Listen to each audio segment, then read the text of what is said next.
libro Cristo nuestro Salvador, del linaje de White, encontramos la historia de Jesús desde su nacimiento en Belén como un bebé. Esta nos habla de su ministerio hasta su muerte y resurrección. Cada aspecto de su vida nos enseña cómo enfrentarnos con nuestro Salvador. Escuchemos. La traición y el arresto.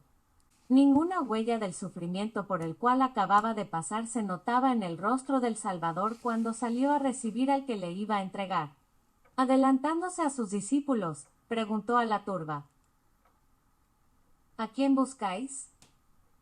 A Jesús el Nazareno, le contestaron. Jesús dijo: Yo soy.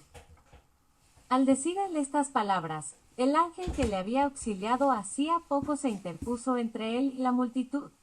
Una luz celestial iluminó el rostro del Salvador, y una figura como de paloma descendió sobre él. Aquella gente homicida no pudo soportar el resplandor divino. Retrocedieron bruscamente, y los sacerdotes, ancianos y soldados cayeron al suelo como muertos. El ángel se retiró, desapareció la luz. Jesús habría podido escapar, pero permaneció allí sereno y tranquilo. Sus discípulos estaban demasiado azorados para decir una palabra. Pronto se rehicieron los soldados romanos, y luego con los sacerdotes y Judas rodearon a Jesús.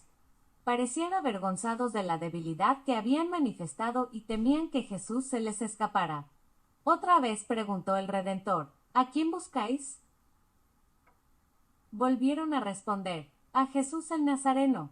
Entonces les dijo el Salvador: os dije ya que yo soy. Si pues me buscáis a mí, dejad, añadió refiriéndose a sus discípulos, que se vayan estos.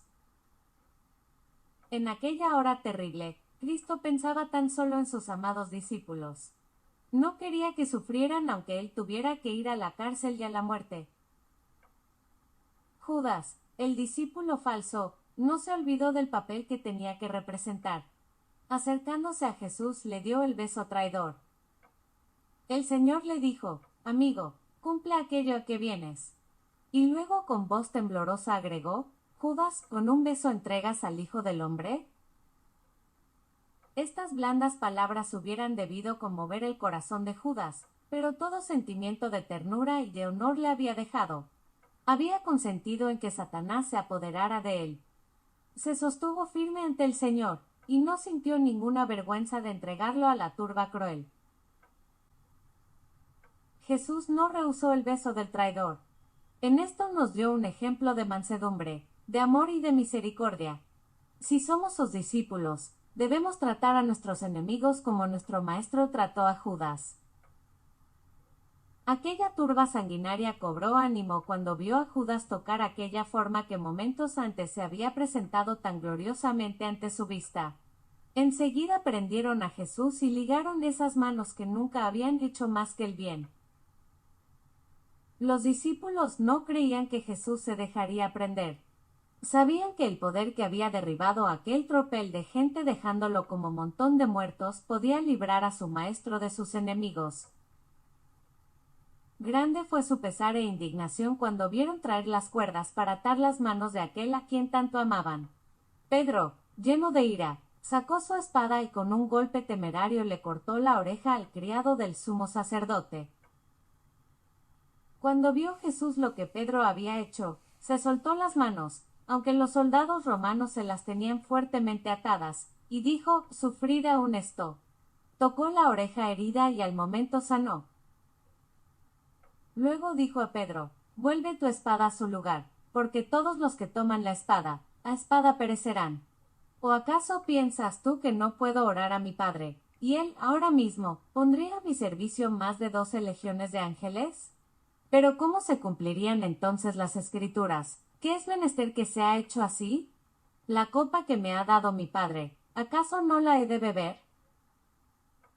Luego, volviéndose al sumo sacerdote y los príncipes del templo que estaban entre la muchedumbre homicida, les dijo: como contra un ladrón habéis salido con espadas y palos para prenderme.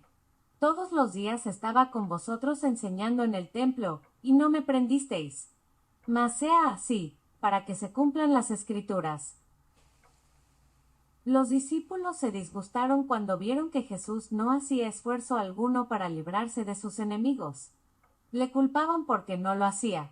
No podían comprender que se hubiera entregado a aquella turba, y llenos de espanto, le abandonaron y huyeron. En el aposento donde habían cenado, Jesús había predicho todo esto, cuando dijo: He aquí que viene la hora, y ya ha llegado, en que seréis dispersados, e iréis cada cual a lo suyo propio, y me dejaréis solo, y sin embargo no estoy solo porque el Padre está conmigo. Espero que este capítulo haya sido de beneficio para tu vida espiritual. Para que no te pierdas los próximos capítulos, si aún no lo has hecho, suscríbete al canal, pues publicamos lunes, miércoles y viernes. Que el Señor te bendiga grandemente.